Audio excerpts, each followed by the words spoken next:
Guys, I'm literally in a cave right now. This is so sick. We've just been trying to find fun places to be able to do these videos because we want you guys to experience the outdoors if maybe you're stuck inside. But another thing I really want you to experience is literally just scripture itself. One thing I'll probably talk about in another video, but I just felt so compelled to read scripture over this entire quarantine season, and Leviticus. It's like everyone's least favorite book, and literally it's been blowing my mind. One thing is, you know, everyone always talks about like, dude, so God in the Old Testament seems different than Jesus, like what's up with that? And then I read this in Leviticus, like the least favorite book, and it says, "You shall not curse the deaf, nor put stumbling block before the blind. You shall fear your God. I am the Lord. You shall not do injustice in court. You shall not be partial to the poor.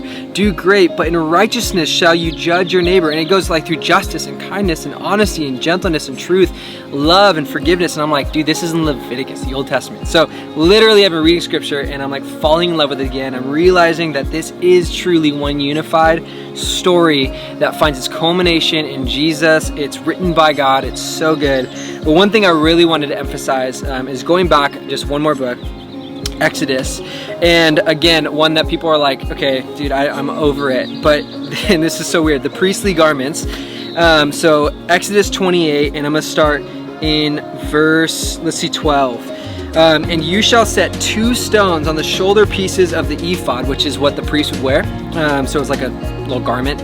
"As stones of remembrance for the sons of Israel, and Aaron shall bear their names," so all 12 names of the sons of Israel, "before the Lord on his 2 shoulders for remembrance." So this is the picture. You have a priest, and the priest is going in to represent Israel, the 12 tribes, so 12 names of Israel, going in before God to represent them. And so they're literally carrying the actual weight, rocks representing the weight of Israel in before God and representing them. And I'm like, it seems kind of weird, but then you start to think about Jesus is our priest. Jesus is the one who represents us. Jesus on the cross literally is bearing the weight of us, his people, on his shoulders.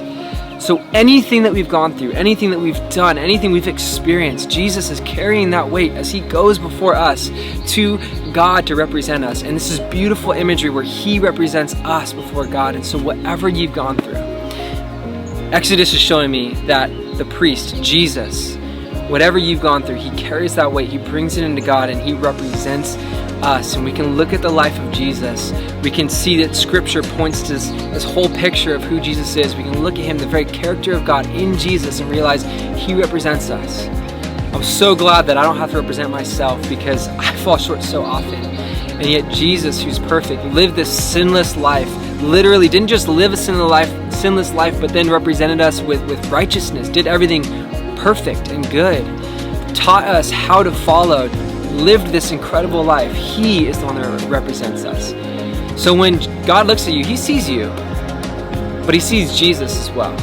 So whatever you've gone through, whatever you've done, maybe during this quarantine season, you're feeling really regretful. You might feel like a sack of potatoes. I feel like that. You might have looked at some things on the internet that you really were trying not to look at. You might have engaged in some conversations or watched some certain things, or you might have said some things that you regret. There's so much grace. Jesus, our priest, goes in before us to God, representing us. He wears our weight on his shoulders, and so you don't have to. Doesn't mean we get to live however we want, but that means we get to receive that free gift of what Jesus has done. This is the gospel, the good news. Jesus has died on our behalf, and he has lived a life that we now get to walk in. We get to receive his righteousness as our own, and because of that priest who bore our weight before God, we get to live in freedom. The good news of the gospel is that we don't have to be enslaved to any of those old ways, but we get to walk in freedom. So the scripture, the Bible, all of this is just teaching us how to be free.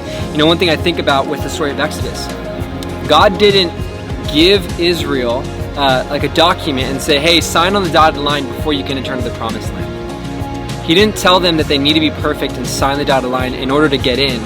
He set them free from Egypt, and then the law came. So the law was teaching them how to live as people that are free, not how to gain freedom.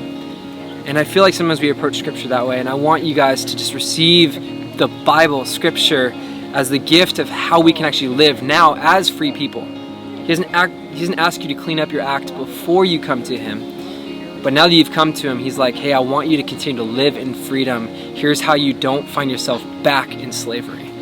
So we do that by looking at Jesus, our priest that represents us. Go in peace, guys. Love you guys.